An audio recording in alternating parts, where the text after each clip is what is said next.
welcome to this edition of Enlightenment with Bree.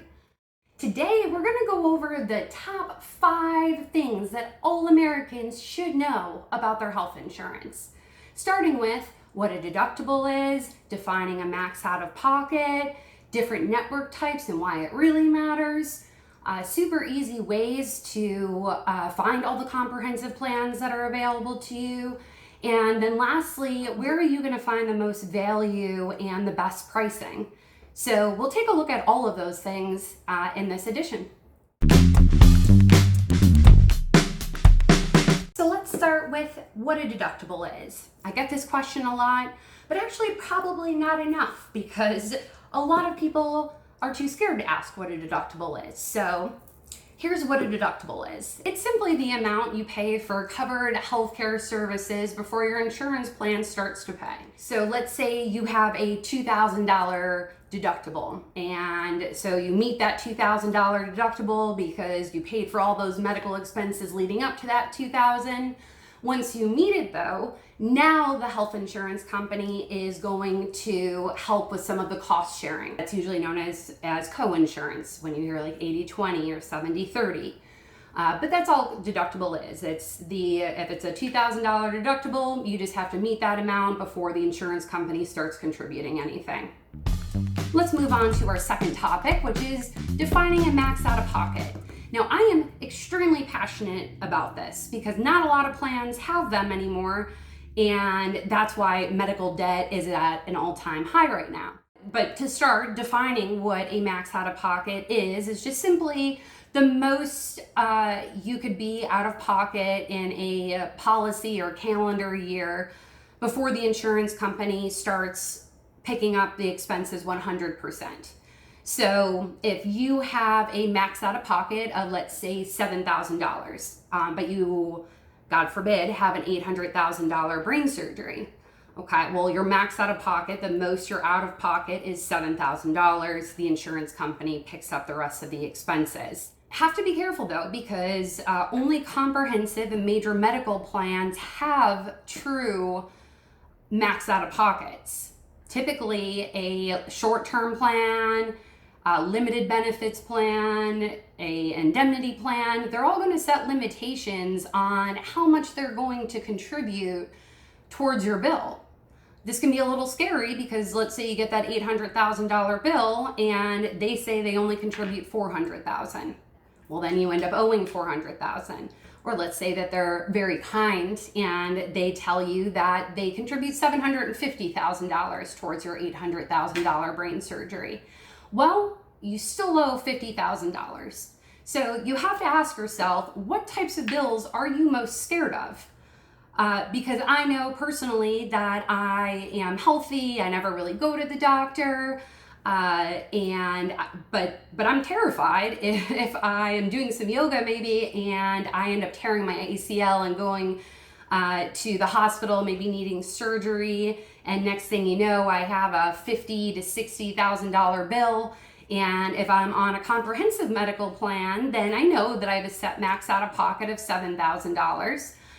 If I'm on a limited benefits plan, indemnity, or maybe short-term plan, it just depends on that plan how much that they're going to pay towards that, but I don't know what that number is. It could be all of it, or they might find a reason not to cover me too, because sometimes they have some shady loopholes in there. So you definitely want to ask yourself, what are you most scared of? It's of course nice to have some benefits towards an annual physical, towards sick visits. Probably not going to break the bank though if you have to pay those out of pocket, even if you didn't have insurance. But what will break most people's pockets is just an accident, injury, illness, food poisoning, going to the hospital, falling down the stairs, slipping and falling on ice, etc. Those are all very common things that I've seen, and those bills stack up. If you're like me and don't have, $50,000, $100,000 laying around in the bank, or you do and you just don't want to put it towards medical expenses, then definitely make sure your plan has a max out of pocket, which again are comprehensive and major medical plans. I hope that that makes sense to you, but if you have any questions about it or you're not sure if your plan has a max out of pocket or not, feel free to just comment or leave me a message of what carrier and network you have and in what state, and I can let you know. The 4 different types of networks and why it matters. So in ranking order from best to worst, PPO standing for Preferred Provider Organization, HMO, Health Maintenance Organization, POS is Point of Service Plan. It's kind of a hybrid of a PPO and HMO plan. And then an EPO plan stands for Exclusive Provider Organization. But this is not the cool kind of exclusive, like you get exclusive access to a club or a party. No, this exclusive means that you have very limited options when it comes to finding a doctor that accepts this network. So, in my opinion, though, really an EPO plan and a POS plan have similar rankings. It's just going to be better. One might be better than another for someone based on their location and the carrier that they're associated with. But PPO by far is going to be the best because you're going to find the most doctors in network, and they're going to give you the highest reduced rate. Anytime that you go into a doctor's office visit, you might receive a 50% PPO reduced rate or a 40% PPO reduced rate for just being in network. Every doctor is a little bit different. They all have different contracted rates. But PPO always has the highest. And as we move down on this list, that percentage is lower, which means that you'll be more out of pocket for those doctor's visits or emergency room visits. So on to our 4th topic. Where does one find all the comprehensive medical plan options that are available to you? It's actually quite simple. There are only 2 avenues to go down when looking for health insurance. One being the public marketplace, which is ACA, Obamacare. Those names are interchangeable. They mean the same thing. And you can go directly to healthcare.gov. Do not go to healthcare.com. Healthcare.gov, and you can sign up for a plan there. Or I use Health Sherpa daily, all day long with my clients because it's a much easier user interface. It definitely does not generate billions of phone calls from agents, but it's just a lot more user-friendly way to see what networks and options and pricing that are available to you, and I'll leave a link below. The second option or second avenue that we can go down is going to be private health insurance. So because private plans ask more than just zip code and ages, you do have to go through an agent like myself or another specifically licensed agent that's licensed to sell private health insurance. So it's not just any agent that you go to. They have to be contracted with the private health insurance company. So those are your 2 avenues to go down. All right, last point here is, where are you going to find the best pricing and value? Is it going to be in the private marketplace or public marketplace? Great question, and I actually don't know the answer because it's extremely dependent on your situation, your location, what state you're in, a bunch of other factors. But I can tell you this. A public plan, ACA, Obamacare plan, those are priced based off of income. And a private health insurance plan is going to price based off of health. So typically I find that public plans are the best fit for my clients that have pretty significant pre-existing conditions, maybe work in a hazardous job or are considered lower income, so they qualify for a subsidy or reduced pricing through the government.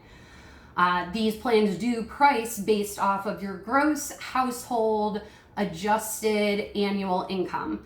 So you'll need to be able to predict how much you're going to make this year.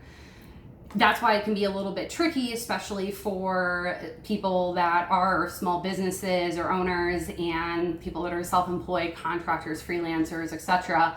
Because typically we don't know how much we're going to make that year. But if you end up making more than what you write on the application, At tax time, the IRS is actually going to come back and hold you financially accountable and responsible for the amount that you should have been paying given your actual gross adjusted annual income. With private options, they don't actually consider income at all. These I find are typically better for those that are self-employed, business owners, freelancers, contractors, just healthy individuals and families, because you get really good pricing and benefits just based on health. So while public plans cannot ask you any health-related questions, private ones can. So kind of like how life insurance works, and if you're healthy, then you get put into a pool of people and you're either called preferred or standard, but it means that you pay less and get a better benefit because you're either young or healthy. With private plans, if you can get into a healthy preferred plan, you'll get better benefits and save on monthly premiums. All right, guys, thanks for joining me on that edition of Enlightenment with Bree. I hope you found it very helpful. Show me some love and leave me a review or a comment if this was at all helpful for you. Be sure to subscribe and share with any of your friends or family that are also looking for some good information on health insurance. And let me know if there are any topics you'd like me to go over in the following weeks regarding healthcare and health insurance, and I'm happy to do that. Thanks, and I'll see you next time.